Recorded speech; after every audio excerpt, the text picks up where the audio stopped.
about shit. You must be wrong about that. Or whatever the guy that's in better shape than you would say to do, go do that. You understand?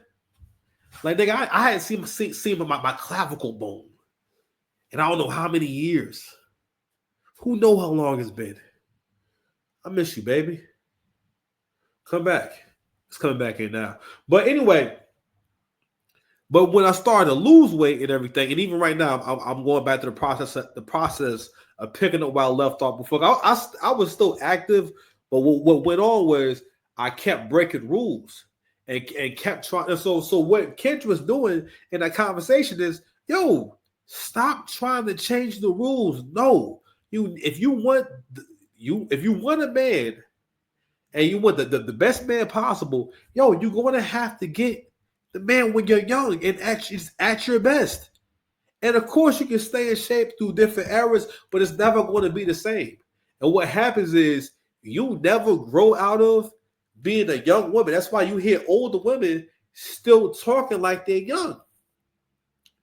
Man, you were in grandma territory. Once women in their 40s, you could become someone's grandma. That's the beginning of grandma age. In the dating game, not that you don't look good, but that's money. All right, that's another thing too. It's different levels of fine. A lot of people can be, because really Kendra G looks, she has good presentation and she be having her makeup.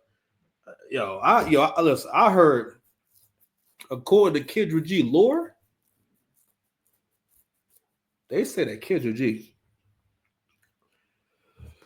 spends $45,000 a year on makeup,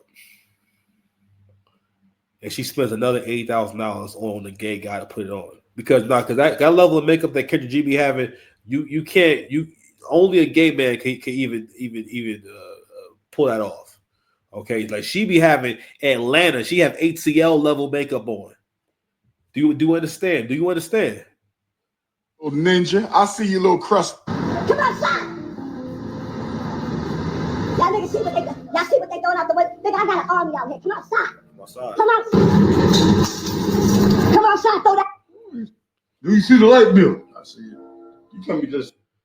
You feel me? Oh, what? Do you see the light bill? You see the light bill? You tell me just. Come on, man. Anyway, all right. Let me play this drum real quick.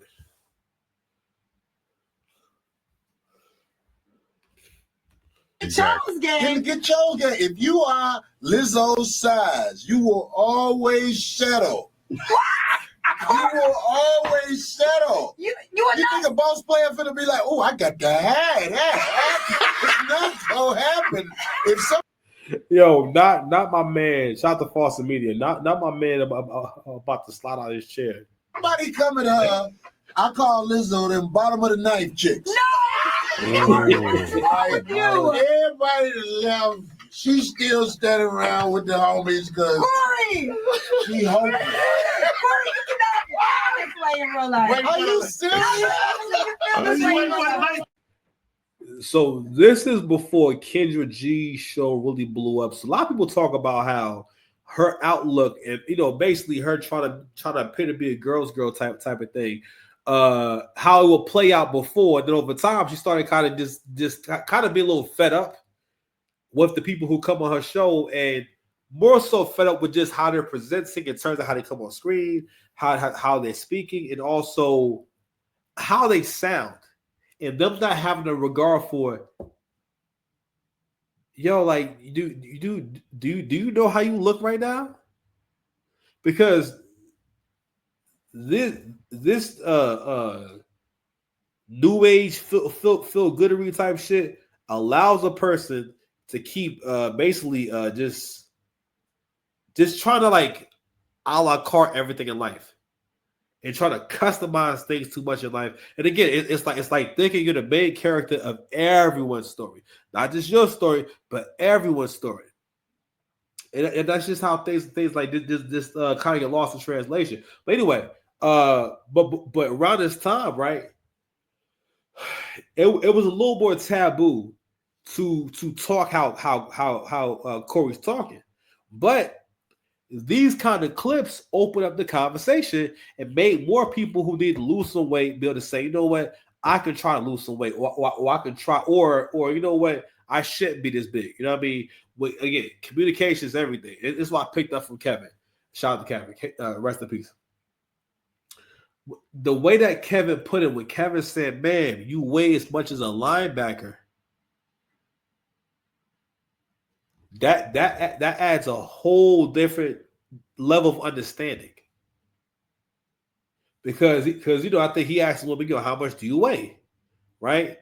And the woman said, you know, I'm 230 pounds or whatever. He said, you weigh more than a linebacker. You weigh more than a man. But hearing it that way and having that comparison makes it resonate differently. We always talk about resonation, right? You can hear something all the time, but if it's not until you experience it or you feel like, oh shit, I need this, that it'll resonate with you. The whole life you hear, need good credit, but it doesn't resonate with you until you need to use credit for something. All right? Okay. Come on, boy. You want the lights to come on. She's off the club.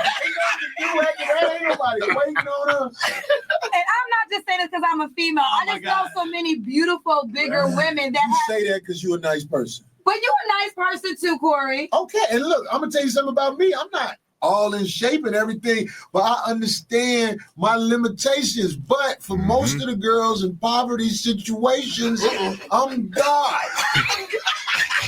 I hate like Xerxes on that movie. Leonidas. Embrace me and embrace me. You can't stop me. I will control all of my battle legions. And the views and opinions, of the morning show as a whole, but two of us agree. I was thinking about some of the famous jokes that you've done in the past, and I always wondered if. So anyway, it's not showing the part that I want. So anyway, so this is an interaction between them in the past, right? So apparently Corey Holcomb has commented on Kendra G's recent appearance on the Tamron Hall show. So shout out to this content creator right here who put this together, so I don't have to. You know what I mean? And he had this all together. This is the GM. Let me make sure I say his name. The GMS show. Shout out to him. So yeah. Let's share. Let me go and get to this sucker. Giving an example of a type of woman and not about herself personally. She also shared video clips of Corey trying to shoot his shot at Kendra multiple times with absolutely no success on each attempt, which was in response to Corey taking jabs at her looks and comparing her to Tamron Hall. It was a very interesting video she made about Corey, and I just know it had to touch a nerve, especially when she minimized Corey's career to just a YouTuber. The comments were full of 5150 chat room goons saying how they couldn't wait for Tuesday night to come around because they just knew Corey was going to go in on Kendra G, and to no disappointment, that's exactly what he proceeded to do. I'll get you, bitch. While starting out by calling her a wig-wearing gremlin, Corey went down the list of things Kendra had to say about him, including comparing him to other Chicago comedians as a way to slight Corey's career and basically insinuate he was a failed comedian who has been reduced to YouTube to generate views with drama and controversy just to stay relevant enough to get booked as a comic. At least that's what I got from what she said. Listen to what Corey had to say in response to Kendra G right here. So let me go and get to this sucker. It's a wig-wearing gremlin who mad at me because I brought up something about her, that lady, Kendra G. You remember I brought up how I felt like she made a fool out of herself on Tamron Hall? Yeah. So she made a video to try to knock me and act like I came at her and everything. So I want to address it because it's fun to me. I mean, like, I'm not mad at Kendra G, because whenever we talk one-on-one, I saw that she wasn't that sharp. Like, she used to be on the radio in Chicago, and I used to be like, oh, this is a knucklehead. Right. And our interviews would show that she's a knucklehead, but she really got. So, remember I was telling y'all about how like men are made to want and like women. Okay, so for the most part, and this is interesting. So, for one, I always think it's kind of weird. You know, women want to always talk about if you try to talk to them and they swerve you. And it's not they too. We starting to realize more and more that women get off on rejecting and trying to break men and trying to hurt men's feelings.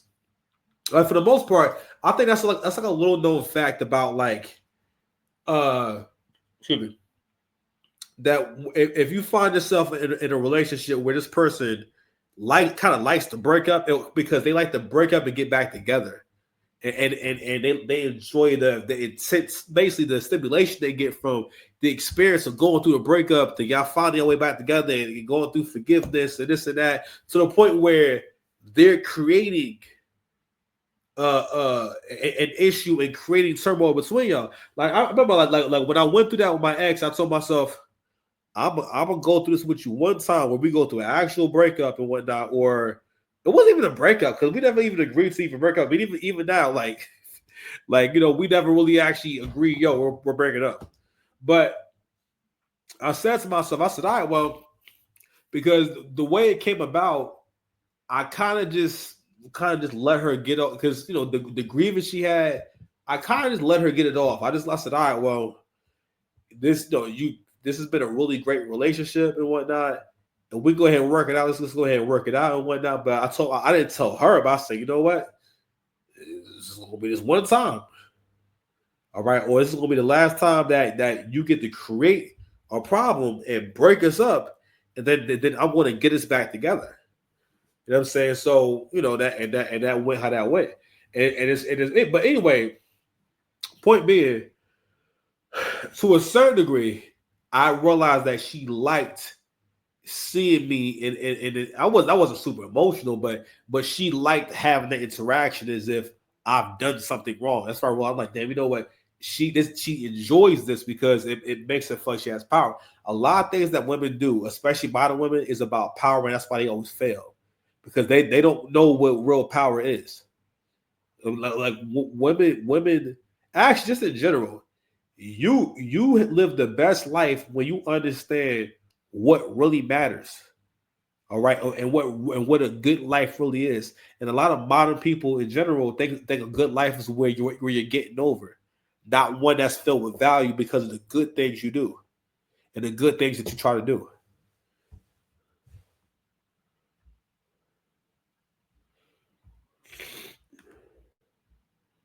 Mad when I spoke on how she made herself look bad on Tamron Hall show.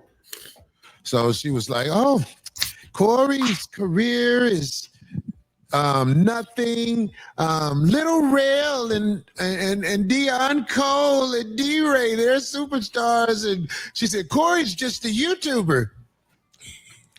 I want to say something about that first. Yeah. Listen, whatever I do in the game, I'm from 5266 South State, apartment 1208, Robert Taylor home. Nigga, I beat the game. I beat the motherfucking game. Hold on, real quick. Let me show y'all this shirt real quick.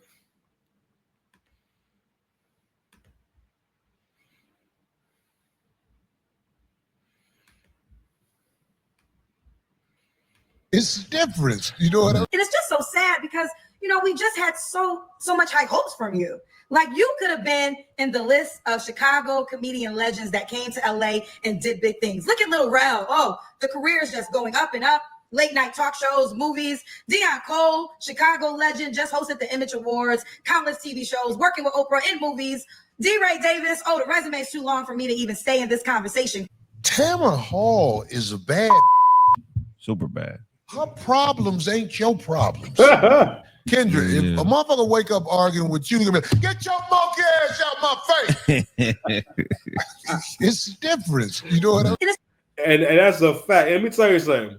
So for everyone that's watching, right, and especially the young men, right, whatever gesture the woman puts out there, whatever the intensity is, that's based off of what she feels for you. All right. So what men don't be realizing is that women can play out an infinite amount of possibility. They like Doctor Strange, right? Remember in Infinity War when Doctor Strange is meditating, right? And he sees all the different outcomes, and he went through 6 million outcomes or realities, and it's only one where they win. You know what I'm saying? And like, yo, a woman can go through a whole bunch of different outcomes and possibilities and all type of shit, right?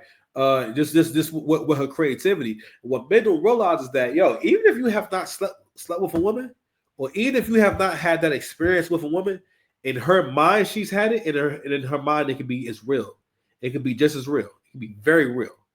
And she'll find her way there. So if you're around a woman, especially if a woman ever expresses liking you and being affectionate with you, and then one day she switched up on you, that's because that's how much like she can't deal with the emotion she feels towards you. So it plays out. It goes to the other side of the cycle. You know what I'm saying? Where it's like, because immature women think that anger and trying to punish the man is a part of like the cycle of emotions that you're supposed to feel in a relationship. So whether or not, if that's what she thinks, then she's gonna think, all right, well, I want to see what it feel like when I'm mad at you. You know what I'm saying? So I'm gonna find a way to be mad at you rather than find a different avenue. But again, so what you just heard Kendra talking about, you know what I'm saying, that was her response to what he was saying and whatnot. And so hold on, let's just bring this up real quick so that just so that we're clear on like the what we talking about. I never knew, ladies, it was so complicated. Woo, child.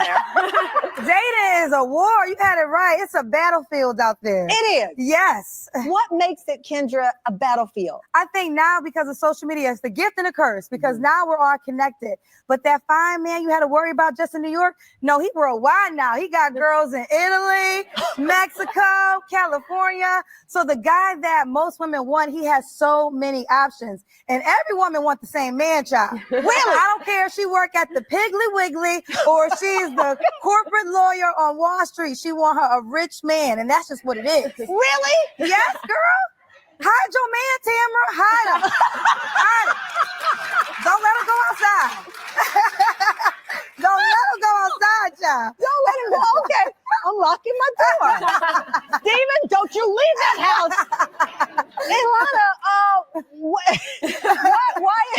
why is it a battlefield? I think for two reasons. First of all, with dating apps, it seems like there are infinite options. So then when we're still single and not finding our person, it's like, well, there's so many people out there. Why am I still alone? Yes. And then you open social media and you're inundated with seemingly happy couples, all these pictures, all these videos, and it reinforces that idea of, wow, it seems like everyone can find love except for me. There must be something wrong with me. And you know what? And the disingenuous part of this conversation is that when women talk about this shit, they always want men to share the blame, right?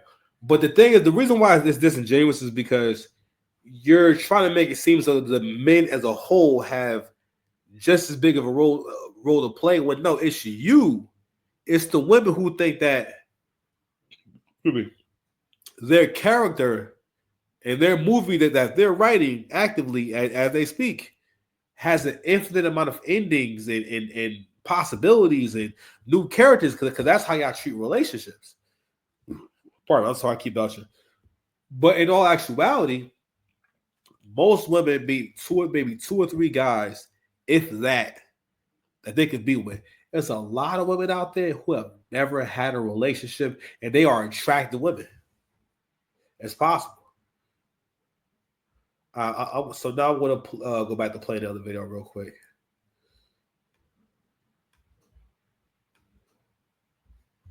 Whatever you say about my career, I don't care about that.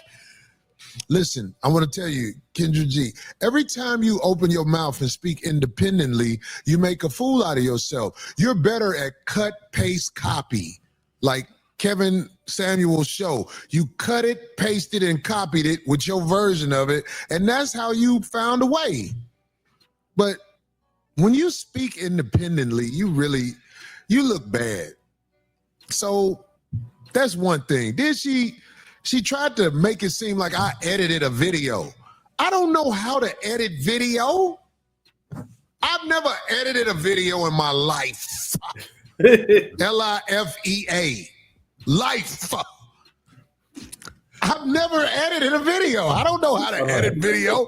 We watch stuff we see online and we react to it with a lot of these videos. I'm sorry. I know your thing was Corey goes out and he edits something. First of all, nobody had to edit that video because this is what this lady Kendra G does. I'm going to say this. Kendra G has a lot of bottom dwellers on her show that she interviews, but she acts like she's not a bottom dweller. Ooh. But the people she interviews, she's the exact same person, but she acts like she's above them by copy, pasting, and cutting Kevin Samuels' points. Kevin Samuels created that show, and he's not here to sue you. So you're able to do basically what Kevin Samuels did, and it's working. You ask me, it's working because you're a lady. Facts. When you get to acting like you're better than those women that's on your show, because the lady Tamron Hall asked her points, and she was like, I agree with you, Tamron, but you don't agree with her, because Tamron Hall was like, men are not here for your wig. Men don't want a broke lady. And then she made a real fool out of herself when she said, if I'm here with you and you're around me, you have to pay for that. This isn't exactly how she said it, but she said her presence, you have to pay for it, which is why you called her a hooker. Right. If a woman is charging you for her presence, you a hooker. Straight up. What is the argument with that? See, people want to act like Corey.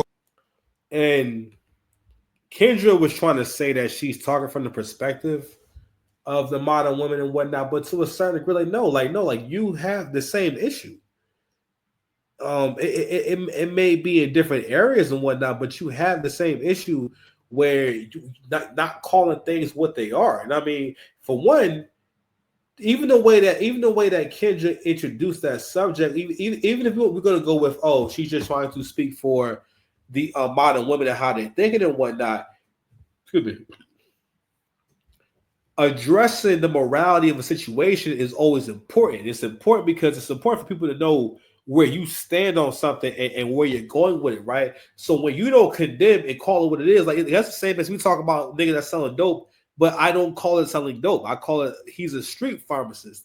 It don't hit the same as selling dope. You know what I'm saying? So when you talking about the way that it would have been more genuine if she at least acknowledged these women have more of a transactional mindset, you know what I mean? And because it's like, damn, you don't realize that you're describing a prostitute, right?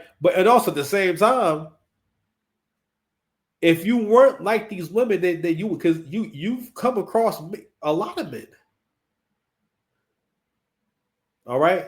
And what's going on is that you've stayed outside for so long that you've outgrown all the looks you've had to take. Like when you're older woman, and I'm not saying that she's hard to look at, nothing like that, but you can see that's money that you're looking at. You know what I mean? Meaning that like being able to afford nice clothes and good makeup and whatnot, good skincare products, and and wigs and all that type of shit and all that stuff helps. Kendra G, without all that, is different. And I'm not saying it's bad, but it's like, again, the worst thing that these women could have ever heard was the word bad bitch, because they start making women not see themselves for who they actually are.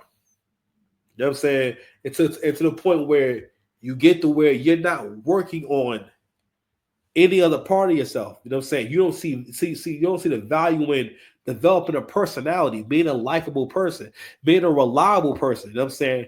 For the most part, what women have grown into it is thinking that my vagina and my body is a business, and I'm going to treat it like a business. Don't get me wrong. I mean, hey, whatever. You know what I'm saying? But you're dealing with people, and you cannot deal with people like that. There's different nuances. compassion, because it is also do unto others as you would have them do unto you. If you treat a family member, a friend, or a lover like that, no, it's not the same thing, because y'all have a personal dynamic to your relationship, but you have more and more women trying to encourage each other to have that mindset, or this whole I want to hold out for the greatest bidder, or I'm gonna keep holding out, and like time keeps passing on. That was 3 years ago. Well, no, so that was 4 years ago that she was talking to Kevin Samuels on that live, and here she is on the Terrence Hall show talking about a roster. A roster of what kind of gentleman? I feel like her roster will look like the YMCA. End of joke. Corey is crazy and he say all kind of stuff out of bounds. If you charge me to be with you, you're a hooker. Another point. I got to make this point. She said, I only date broke women. I date broke women, rich women, autistic women, Down syndrome women. You name it. You can get it from me. That's not something I'm proud of. I don't have a type in any way. Any way. You see that lady who lives on the streets now because of the way the economy is? I look at her and I imagine her, if I clean her up, can I pull it off? Yeah, I'm gonna leave that John there, man. But the overall point, man, is that listen. I really hope the young women out there, and I hope the women are showing the young women this is what your life could be.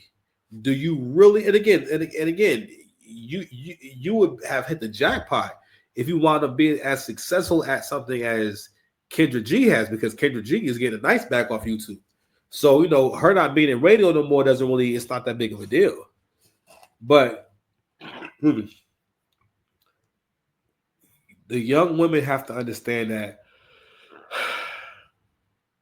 if you actually have a good idea what to look for in a husband, and you're not trying to look for a man that either doesn't exist, all right, or how can I say? We're going to have to get together how we used to get together, where we understood that if we wanted to have anything, we had to do it together and see what we need to do. That's one of the biggest rules to success is asking yourself, well, what do I need to do? Or what should I do? Versus saying, well, basically I'll move when you move. You know what I'm saying? Or I'm not going to do anything if you don't do anything. But anywho, so there's that part of the show. We 46 minutes in. I'm gonna take a quick break. Then I'm gonna come right back, man.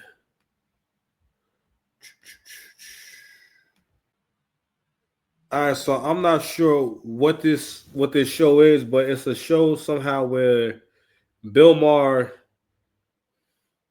and Exhibit are talking. So Exhibit is trying to explain. So what's interesting about this conversation is that this is how it looks when you have to explain the logic of the bullshit that goes on in the black community, right? So wait, he can't really say, he can't say what it is because it is unspoken. It's not. It's for one of the reasons why Exhibit is going to sound this way is because there is no logic to the shit. Okay, but I'm gonna let it play and yeah. But I don't know what he's doing. But I never saw anything that proved he was a pedophile. There's been no court. There's been nobody brought any cases against him. Obviously, it's possible, especially in the music industry. But I guess it's possible for anybody. Right. And so, maybe it's well known within the industry. There's a clip of like him talking to a 14-year-old girl on the stage, and the example he's about to use. So this is what's going on.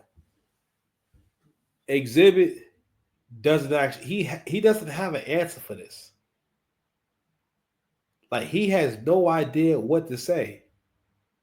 So when people get nervous, right, they will take a detail and they'll start doing. He's doing what women do, right? When they tell a story in a way where it's going to get you on their side.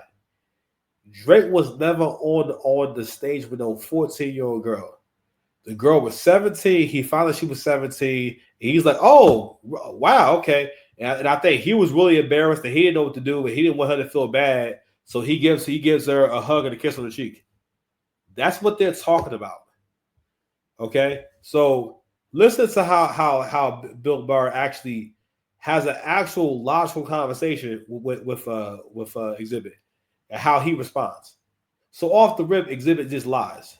That was suspect. And then, it on was stage? On the stage. And we hear what he's saying? Okay. Yeah, you hear what he's saying. What is it? Come back to my room? No, I wouldn't say that.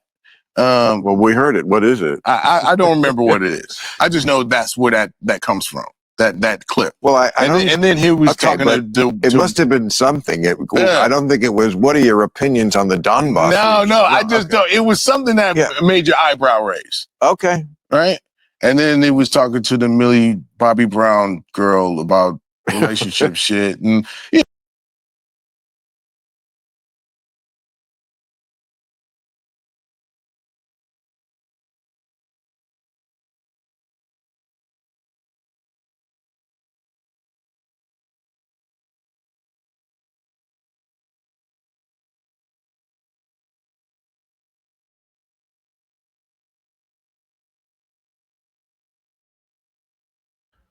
Oh shit! I don't know how long I've been muted, but what I was speaking on was when Exhibit's telling the story, he's changing the facts around in order for it to not sound like what it is.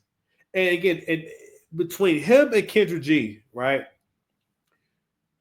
Whenever you come into a situation in bad faith and you're trying to make someone look bad, off the rip, you put yourself in a very vulnerable situation, especially when someone asks you to make it make sense. When someone asks you, all right, so but like, why are you doing this? Or like, why do you have to do this?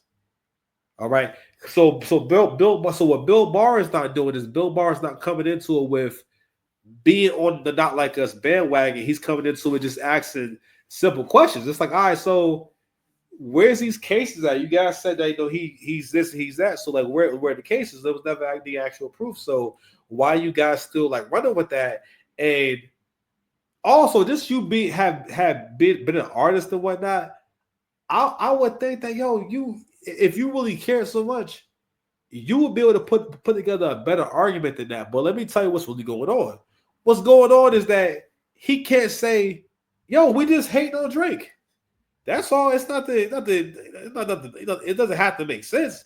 We're just all happy to it's on Drake. It's just and people like to run with things, right? So really, it started from a feature, and we'll probably never know when Jab started or whatever, but so he's basically admitting that I don't know anything. Now Exhibit has been, I think, on Drink Champs talking crazy about Drake and Kendrick. And he's in front of this white man basically saying in so many words, I don't really know what happened. All I know is that, I'm getting some attention, you know what I'm saying? And as far as I know, there's a whole West Coast movement going on where we all get to be relevant again and so on and so forth. It boiled over into this thing where it became this David and Goliath moment. And what you're seeing and why people are celebrating it so much is that this big, huge machine, and he just called Drake this big, huge machine. And this so-called, rapper from Compton that yes, he has success, but he's not as big as no, as us. But hardly David. Right. Well, I mean, compared to what this is the most because Exhibit never actually thought about what he was going to say. He actually wound up being honest. It was about it being a David and Goliath kind of thing. Not so much that because Kendrick is unknown or really even Kendrick has reached the height of whatever he was going to do. And that's not a negative thing. He's accomplished a lot. and he has a great fan. He has a great fan base, and people are always interested in whatever he wants to do. But that was the fantasy, and a lot of we told ourselves, because in a way it's true only because seeing Kendrick go against Drake lets you get to really scale how much of a bigger artist Drake is than Kendrick. And the fact that people got behind him like that, pause to begin with, says y'all view Drake as being the way bigger draw. But your argument is he's corny, no one wants to hear him, and he's washed. All right. Also, you're hearing Exhibit kind of go through talking points.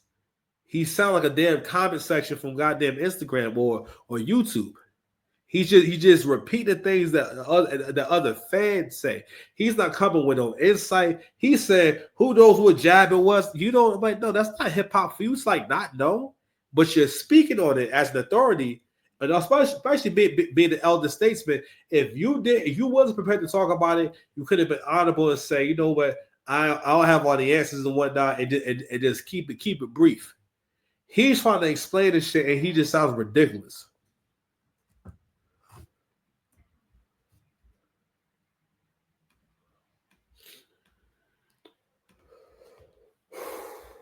Yeah, the way you view things, right? Just seem but it blew up and it turned into something that, you know. Well, it blew up because he kept making records, and he would never stop singing it. And he sang it at the Super Bowl, and like, you know, it's just I thought, well, he's definitely not going to sing it at the Super Bowl. He made his point. No, he did that shit. Oh, I understand. But I thought he would say to himself, you know, I've made my point. It's just gonna look like overkill. The whole fact that Exhibit is laughing and it's like, this is disturbing because you seeing people react to that like Kendrick did something positive or there was justice served. Okay, where are the victims at then? All right, so is the justice in that he's making you aware of it? Is the justice in? I'm trying to understand, like what is it that you're celebrating? Like what exactly is the problem?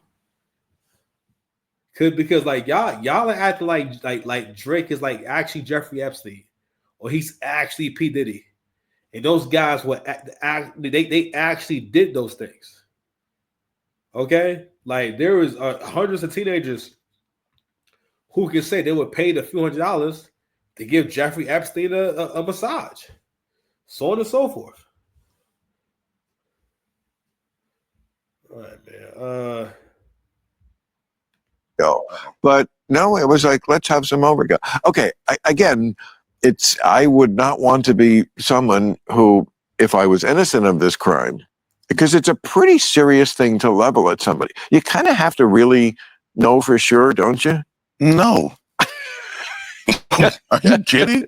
This is not kidding. Hold on. No, I understand. Pedophile? But no, listen. This is a rap battle. Oh, yes. This is not, you know, testimony or deposition. You know, this is a fucking rap battle. I'm gonna talk about you. I'm gonna keep pausing it. And what rap battle ever? So fam, so that would be first of all, that shit would be unprecedented.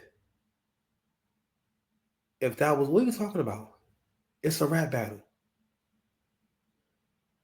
Yeah, but people believed it though, and people talk about it as if they believe it. Most y'all don't have not seen 10 battles off of URL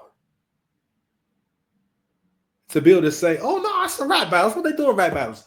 No, I can tell you, no. People don't talk about you being a pedophile and like it's normal. That's not a thing that you hear all the time. People don't do that.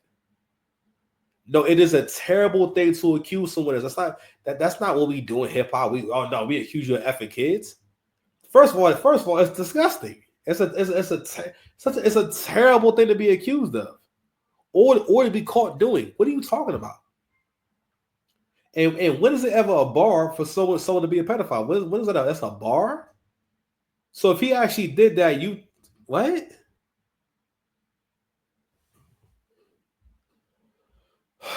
Like, this may seem crazy, but again, if you ain't never been a nigga that's popping and you haven't experienced someone being comfortable, basically trying to create a reason to hate on you and whatnot, you won't really catch. Or it may be hard to reconcile.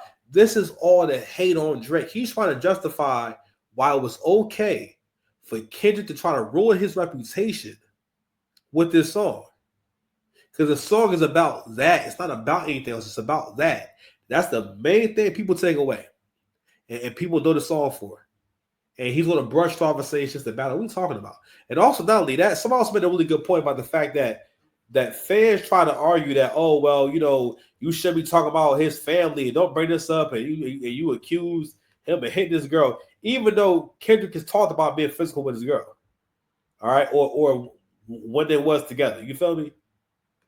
Your mama, I'm gonna talk about your daddy, I'm gonna talk about your children, I'm gonna talk about everything. I'm gonna talk about your grandma's wooden leg, I'm gonna talk about your missing teeth. It's all game, right? So, you know, what you mean, right? He don't know. Like, we're pretty savvy enough to say, like, if there was something weird going on, then there would definitely be people that will come forward and testify and do that, and then people will be charged for that. But when you're playing the dozens, yeah, and I give you, when he says the dozens, he's talking about when people are cracking on each other back and forth. That's never a thing that people. I'm gonna stop it there because my voice is. I don't know what's wrong with it, but no, that's never a thing that people say to be funny, or to crack on you with. Is you know what I'm saying, is that you want to bang kids. Anyway, man, Exhibit is washed. Let me tell you something. Rapper to rapper, I know how jealous, how petty, and how angry, and how stupid rappers are. Okay. And don't ever think that that's what we get it messed up at. A rapper their ego has no limits, and that ego never dies. In their mind, it doesn't matter who you are, they still want to be number one or see themselves as number one, and they will do whatever they can to discredit whoever is number one. But anyway, listen. Somebody I love in the bricks. You feel me? We out of here, man. Peace.